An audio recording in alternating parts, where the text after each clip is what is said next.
the graphics of the PlayStation 5 are about to drastically improve, and I want to explain what the VRR update actually means, because it seems as if some gamers are a bit lost. What's up gamers, Dreamcast Guy here. Now let's face facts.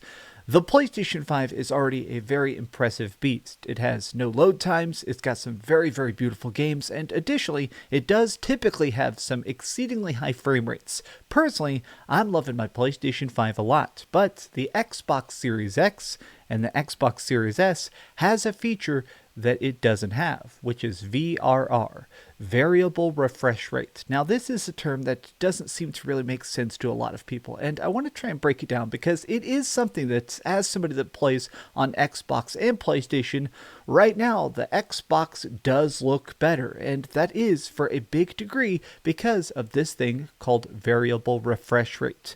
Now, over the course of the last couple months, Sony's been releasing these random like shadow drop firmware updates, just showing off different small changes to the PlayStation 5. Now, these have just been things that improve system performance. They've actually redone the UI to make it so getting trophies and inviting your friends is a little bit easier. But in each of these updates, they keep promising that you're about to get VRR. In fact, even here, this is a PlayStation Plus update that's basically saying that here in the next couple months, we're suddenly going to get this very interesting change. Now, basically the way that Sony themselves describes it is that it's going to make it so your frame rate is smoother. In the most layman terms, this is going to make it so the visuals that are on your screen are much more crisp. But let me get a bit more technical into the nitty-gritty as to why VRR is absolutely important. Now, I do want to quickly say that I consider this to be a graphical update because as somebody that has been experimenting with different levels of frame rate, bigger is definitely better. The higher your frame rate goes, the smoother your experience, the tighter the aiming. A lot of times it makes those action adventure stories even better because you can see the action in its full glory. Now, here is basically the way it works. Frame rates, if I could just put a visual display here, it works essentially like the console is making a series of pictures, obviously, but it has to send them to your TV one at a time. It makes each one of them and it sends it out in the most seamless fashion possible. Now, typically these come in 30 frames a second or 60 frames a second, but we're starting to get into a territory where basically games are starting to exceed 100 frames a second, or you're having games that have weird interpolations where they're at 45 frames a second or they're at 75 frames a second. Stuff that's nice, it's different, but it can actually confuse your television if you don't have VRR. So here's actually an interesting old post I found on Reddit that really breaks it down, which basically says that every single person's TV or your computer monitor has a built-in refresh rate. That's basically the amount of times that it can completely change out the data on the screen itself. The higher the refresh rate, obviously the more times it can have. High frame rate, high visuals, and basically that extra fidelity to make the graphics extra pop. Now, here's what's happening. Basically, a lot of televisions right now are sort of in the 60 hertz range, which is what worked for the PlayStation 4. The PlayStation 4 was able to have up to 60 frames a second, so therefore it could sync with 60 hertz televisions, whereas the PlayStation 5 goes all the way up to 120 hertz. Now, basically, hertz is a frequency, so to speak. Basically, if you have a 60 hertz television, it works at 60 frames a second, but it can also go down to 30 frames a second extremely smooth. It does a thing called frame skips. Now, this is just such a tight visual trick, your eyes can't even tell it. Like, you can see that it's 60 frames a second, but because it's doing these frame skips where it just basically takes out a slide in the projector, it's still so seamless that you can't really see that something is wrong.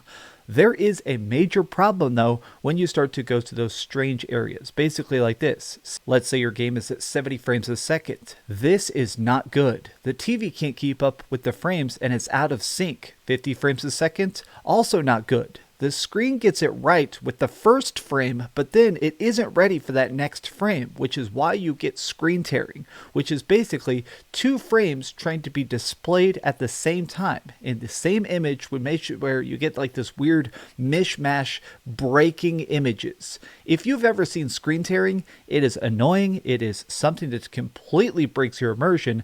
And basically, VRR helps to completely eliminate that. This is essentially a way, it is a brute force solution that makes it so that the display is always synced perfectly and dynamically with the console itself. It makes it so it can say, all right, I'm about to send you this super crisp, high quality image at a rapid speed, and the TV says, yes, I'm okay, let's do this.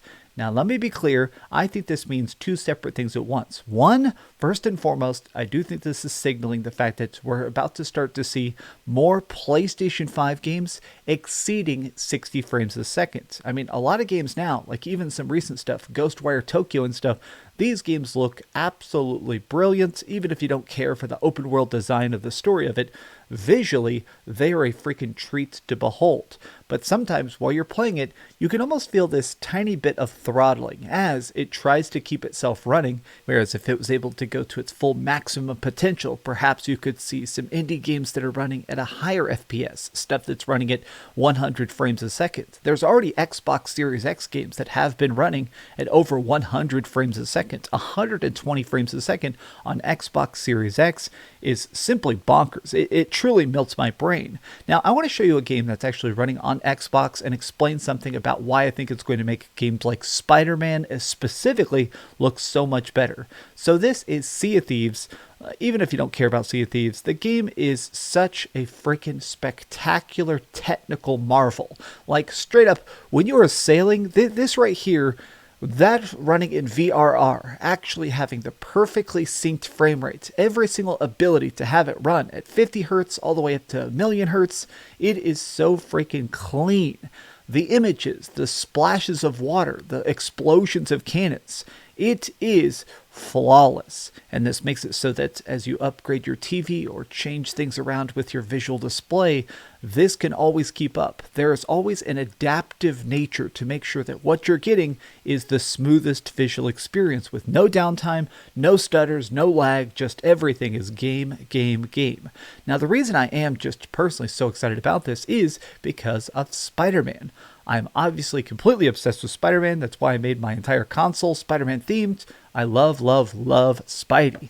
So I'm personally excited for those times where the web head is swinging around in New York and going on his big adventures, because even now, with ray tracing enabled and 4K output resolution, Spider-Man Miles Morales, specifically on the PlayStation 5, is freaking lovely.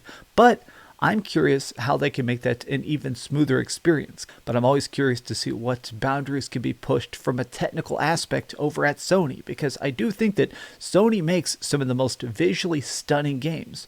When I think God of War or Returnal or even Death Stranding, these games are truly spectacular to look at. And so I'm excited for the idea that they're trying to find a way to make sure that it's always a smooth experience. Good TV, bad TV, HDMI 2.1, no matter what, it's going to make it so that what you're getting is a better experience. The strangeness of VRR, though, is that it's something it's very much one of those systems that you set it and forget it. You're going to turn it on and it's going to erase all your frame rate problems forever. I'm very, very, very happy about this. Even if you're somebody that isn't typically a frame rate counting type of dude, or you say, oh, I don't even care about graphics that much. Trust me, this update is going to make you very, very happy. Now, I just wish we had a release date, because as it stands, we currently do not. But what do you think about VRR? Are you excited for the future of PlayStation? And tell me your thoughts in the comments down below. But please do me the biggest favor of all and keep dreaming. Also, like this video and subscribe. Thanks so much for watching that video. If you want to see something else, you can always click this link to see what I put up last, or, subscribe and see what's coming up next. Also, I promise that whatever I do, it'll try not to suck.